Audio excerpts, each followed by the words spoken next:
In diesem Video erzähle ich euch, wie ich diese Pflanze das Leben gerettet habe und was wir jetzt mit dieser Pflanze machen und noch ein paar hilfreiche Tipps zum Thema Monstera deliciosa.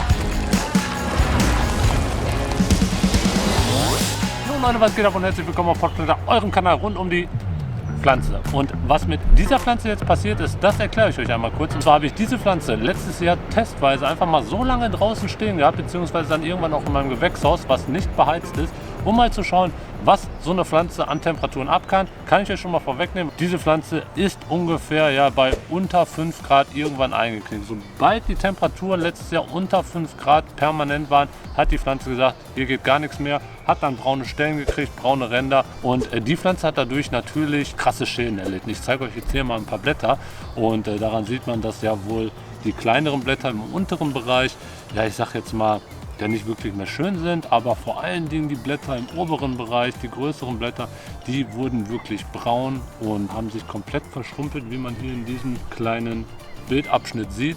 Und das Blatt darüber wurde auch komplett braun und verschrumpelt. Ja, und die drüber auch. Und ja, da ging dann gar nichts mehr. Und dann der neue Austrieb, als ich die Pflanze dann reingenommen habe, weil ich gesagt habe, okay, bringt nichts mehr, die jetzt draußen stehen zu lassen, weil dann geht sie komplett ein. Dieser neue Austrieb, der kam dann halt noch raus. Aber das Blatt an diesem neuen Austrieb, der war dann nicht mehr vorhanden. Also der Stiel an sich, der ist immer noch da, aber das Blatt, das ist dann eingegangen. Und ja, was soll ich sagen? Ich habe dann Folgendes gemacht. Ich habe hier im unteren Bereich die Luftwurzel dann abgetrennt, weil die mir einfach viel zu lang war. Und das ist übrigens möglich hier bei der Monstera ohne Probleme, dass man das Ganze dann abschneidet, weil diese Luftwurzeln, die werden ja bei einer Monstera auch ziemlich lang. Dann können die einen ja schon mal so ein bisschen auf den Senkel gehen. Aber für euch als Tipp, die könnt ihr auch besser in den Topf legen, dann wird die sich dann da neu auswurzeln und bekommt dann über diese Luftwurzeln dann hinterher aus dem Substrat auch wieder zusätzlich Nährstoffe und Feuchtigkeit. Aber hier in diesem Fall habe ich gesagt, ich schneide die ab und habe dann hier einfach so ein Glas drunter gestellt und die Luftwurzel dann in diesem Glas reinragen lassen, so dass dann diese Luftwurzel permanent feucht war und durch die Feuchtigkeit sind dann wieder neue Saugwurzeln ausgebildet worden. Und das Coole ist, jetzt kann ich hier gleich das Ganze einfach unten abschneiden, das mache ich gleich mit euch zusammen. So haben wir dann hier eine komplett neue Pflanze, neu bewurzelt und ich kann die dann direkt auch eintopfen. Das machen wir gleich auch zusammen und dann gucken wir mal, wie die gleich aussieht, wenn wir die dann einmal komplett geschnitten und dann extrahiert und dann nochmal extra in einem Topf eingepflanzt haben. Und dann nehmen wir uns dann auch hier übrigens neue Töpfe, die habe ich mir jetzt nochmal kommen lassen, weil die waren jetzt hier bei Amazon. Habe ich vorher so noch nicht gesehen. Ist ein cooles System und dieses coole System möchte ich mal schauen, ob sich das hier dann auch so etabliert, weil diese 3 Töpfe haben, glaube ich, 16 € gekostet. Ich kann jetzt noch gar nicht sagen, ob die gut oder nicht gut sind. Jedenfalls der Link zu diesen Töpfen, den findet ihr auch nochmal unten. Die gibt es auch in verschiedenen Farben. Zeige ich euch gleich einmal ganz genau. Und auf jeden Fall dieses neue Blatt, das kam dann mit der Zeit, wie gesagt, neue Wurzeln haben sich dann hier in dem kleinen Gläschen dann ausgebildet und dieses Blatt ist jetzt so vor 2 Monaten gekommen. Wie gesagt, weil der eine Stängel, der hier ja komplett rausgewachsen ist, ohne Blatt, der hat halt kein neues Blatt hervorgebracht, weil die Pflanze einfach viel zu kaputt und geschwächt war. Aber dieses Blatt, mega schön geworden, ist herausgekommen, hat sich schön gebildet und das wollen wir natürlich jetzt für die Pflanze genauso beibehalten und deswegen werden wir jetzt eins machen und zwar schneiden, neu eintopfen und dann machen wir das Ganze hier in diesem Topf. Aber jetzt höre ich erstmal auf zu quatschen, wir schneiden das Ding jetzt auseinander. Diese Pflanze hier hat es auf jeden Fall nicht leicht im Leben, denn jetzt gerade kam ein Windstoß, dann ist die hier einfach komplett umgekippt. Aber ist ja schon mal sofern ein Vorteil, weil jetzt ist hier der Wurzelbein schon mal komplett raus. Ja, gucken wir uns das Ganze jetzt mal an. Also Wurzelwachstum zeige ich euch einmal hier. Wurzeln sind auf jeden Fall ordentlich vorhanden. Das Substrat habe ich jetzt auch extra ein bisschen antrocknen lassen. Wir gucken uns jetzt mal an, wie hier die Wurzeln im Gläschen aussehen. Also das Ganze sieht aktuell so aus. So. Und die Wurzeln, hier der Wurzelbein und hier wie gesagt einmal die Luftwurzel, die ich hier einmal getrennt habe. Die habe ich hier abgeschnitten in diesem Bereich. Und das hier befand sich jetzt hier in dem Glas mit Wasser. Und in diesem Glas mit Wasser hat sich jetzt diese Luftwurzel verzweigt und wurden jetzt sogenannte Saugwurzeln. Und da habe ich jetzt den Vorteil, dass ich die dann einfach hier in diesem Bereich hier einmal abtrenne, das Ganze dann bis hierhin eintopfe und so ist die Wurzel dann perfekt im Substrat, ja ich sag mal jetzt mal umschlossen und kann dann hier oben wieder komplett neu weiter wachsen. Und genau das machen wir jetzt. Ich habe mir jetzt schon mal hier eine Schere hingelegt und zwar werde ich das Ganze jetzt genau in diesem Bereich schneiden. Ich zeige euch das einmal kurz. Da mache ich jetzt einmal Schnipp. Und habe die Pflanze jetzt von der Mutterpflanze quasi den Steckling hier oben befreit, der jetzt schon perfekt angewurzelt ist. Und so habe ich jetzt hier einmal eine komplett eigenständige Pflanze. So, kommen wir jetzt einmal kurz zu den Töpfen. Und zwar sind das hier die Töpfe, die kommen genau hier im Dreier-Set. Einmal packe ich das jetzt mal so aus, dass ich einmal alles für einen Topf zusammen habe. Das ist das. Und dann hier nochmal so ein Schälchen. Ich gucke mal kurz. Okay. Das hier ist ein Docht. Der ist dann extra dafür konzipiert, dass man den hier unten in die Löcher einmal stopft. So. Und dann einmal auf der anderen Seite. So. Dann hängen die hier einmal so raus. Die kann man auch unten nochmal befestigen mit einem Knoten, aber mir soll das so auf jeden Fall reichen. Dann kommt hier quasi die Pflanze rein und alles, was ich hier oben an Wasser reingieße, läuft dann hier unten wieder raus. Das ist also schon mal super gut. Und hier unten wird das ganze Wasser dann aufgefangen. Das heißt, hier kommt dieses kleine Schälchen drunter. Da gibt es dann auch extra hier an der Seite, gibt es dann einmal da und einmal da die Häkchen. Und diese Häkchen sind dann genau dafür da, dass die hier in diese Aussparung kommen. Hier einmal. Und das machen wir jetzt einmal und gucken, ob das gut funktioniert. Wie gesagt, ich kenne diesen Händler hier gar nicht, beziehungsweise die Marke kenne ich auch nicht. Kommt man halt, wie gesagt, hier auf Amazon. Ich habe auch genau nur einen Tag auf die Lieferung gewartet. Und das Ganze kann man jetzt dann hier unten mit dieser Gießvorrichtung einmal hier drauf klippen. So, dann sieht das Ganze so aus. Das heißt, Pflanze kommt rein, Substrat kommt rein. Hier unten befindet sich dann Wasser drin. Das heißt, ich kann die Pflanze jetzt ganz normal von oben gießen. Das überschüssige Wasser sammelt sich hier unten drin. Und durch diese Öffnung kann ich auch sehen, wie viel Wasser sich dann hier unten drin befindet.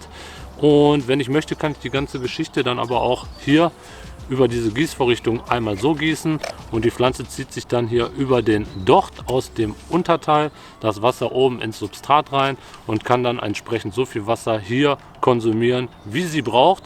Und das ist auf jeden Fall schon mal erstmal eine gute Geschichte. Jetzt hoffe ich natürlich, dass das Ganze auch gut funktioniert, aber warum sollte es nicht funktionieren? Der einzige Nachteil, den ich jetzt hier dran sehe, man sieht nicht immer so auf den ersten Blick, ob jetzt hier unten noch Wasser drin steht oder nicht. Das heißt, man muss hier jedes Mal reingucken und wenn man möchte, kann man sich hier aber auch nochmal einen Gießanzeiger reinstecken, beispielsweise wie der Gießanzeiger, den ihr bereits hier auf meinem Kanal gesehen habt, und zwar der von Systel. Das Video verlinke ich euch mal hier oben und auch nochmal unten in der Videobeschreibung. Und jetzt würde ich sagen, topfen wir die Pflanze hier rein. So, liebe Leute, der Tisch sieht hier aus wie Sau. Ich hoffe, ihr seht es nicht. Und hier ist auf jeden Fall jetzt die Pflanze. Ich werde die ganze Pflanze jetzt mal ein bisschen hier von diesen Blättern, diese halbtoten Blätter hier befreien. Das ist ganz einfach. Da gehe ich jetzt einfach hin. So, das war Blatt Nummer 1. Und dann gehe ich hier wieder hin. 2. Das Stück hier, das ist ja wie gesagt hier der Blattstiel, der sich jetzt nur halb entwickelt hat. Und da werde ich jetzt auch einfach hingehen und versuchen, das auch unfallfrei hier mal abzunehmen. Das klappt sogar. Zack. Und wenn ich jetzt möchte, kann ich dieses Blatt hier auch entfernen, weil mir gefällt das auch nicht mehr. Und das mache ich jetzt auch. Und zwar zack. So, und jetzt zeige ich euch das Ganze mal, wie das jetzt aussieht. Also, unten fangen wir mal an mit der Wurzel. Die ist jetzt super cool. Die kann ich hier ohne weiteres eintopfen. Das sieht auf jeden Fall gut aus. Kann ich dann, sagen wir mal, bis hier oben in den Topf packen. Hier habe ich dann sogar auch eine Wurzel, die sich da auch entsprechend im Substrat, je nach Feuchtigkeitsgehalt, aufteilen wird und dann sogenannte Saugwurzeln bildet. Und dann habe ich hier die einblättrige Pflanze nur noch.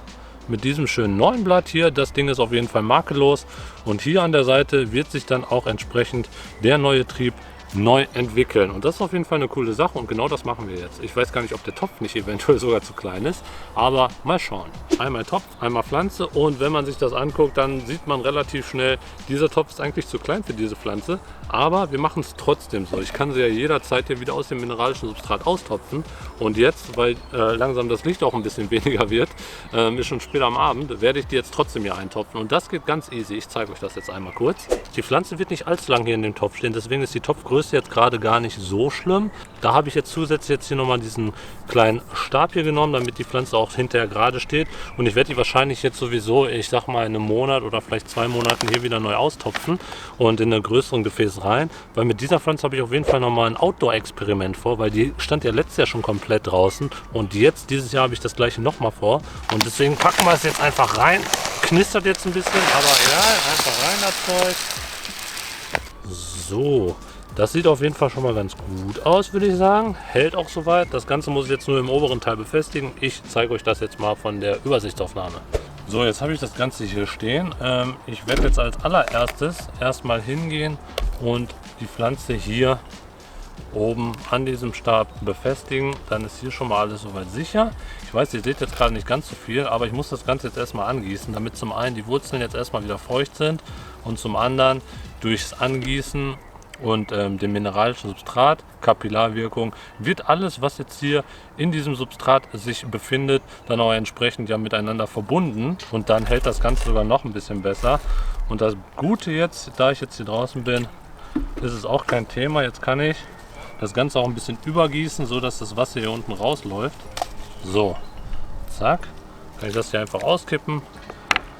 Und jetzt kann ich das hier auch einmal schön durchgießen, durchspülen, damit sich hier auch die letzten Salze aus diesem Substrat entfernen und einfach hier unten durchgespült werden. Da kommen die Pflanzen dann gerade am Anfang immer besser drauf klar. So, jetzt versuche ich die Pflanze wieder reinzusetzen. Moment, ob das klappt, bin ich mal gespannt.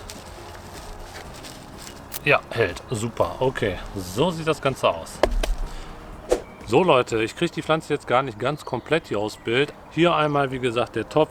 Hier einmal die Pflanze und das Coole ist, ich komme jetzt gleich nochmal auf die Töpfe zu sprechen, weil die erscheinen mir jetzt erstmal auf den ersten Blick ganz gut. Hier unten befindet sich jetzt Wasser drin, mineralisches Substrat ist drin und das Gute ist, die Pflanze steht jetzt hier stabil mit diesem blöden Rangstab und jetzt gucken wir mal, wie sich die Pflanze dann weiter hier entwickelt und ich würde sagen, wir gucken jetzt nochmal einmal kurz den Topf an. Hier, wie gesagt, die kommen im Dreier-Set. Ich habe keinen einzigen Cent von dieser Firma gekriegt. Kosten halt auch relativ wenig im Gegensatz zu beispielsweise die Lechuza-Töpfe. Und hier nochmal kurz für die beiden Töpfe jeweils ein Docht dabei. Dann hier dieser Clip, um das Ganze dann hier über diese Gießfunktion ja entsprechend einfach gießen zu können. Und so eine Schale. Und was ich halt so gut finde, ist, dass ich das jetzt hier einfach so in die Hand nehmen kann, diesen Topf.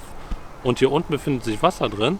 Und das fällt nicht einfach so ab. Das ist schon mal ein Riesenvorteil, weil da gibt es nämlich andere Töpfe in der, ich sage jetzt mal billigeren Variante, die fallen dann hier unten ab. Das heißt, man muss halt immer die Pflanze irgendwie so aufnehmen, dass hier unten alles fest bleibt. Hier der einzige Nachteil, wie ich gesagt habe, hier weiß man halt nicht sofort, ist jetzt hier ja unten noch Wasser drin. Da muss man dann immer so ein bisschen reingucken, ist ein bisschen nervig, aber dafür gibt es ja hier in diesem Video zumindest die Alternative. Da gibt es nämlich richtig gute Gießanzeiger, die genau auch für mineralisches Substrat perfekt sind. Und ansonsten könnt ihr auch nochmal hier unten in dem Video gucken. Da gibt es auch nochmal lustige Sachen für euch. Ein bisschen was zur Unterhaltung. Jetzt würde ich sagen, kümmert euch um eure Pflanzen und haut rein.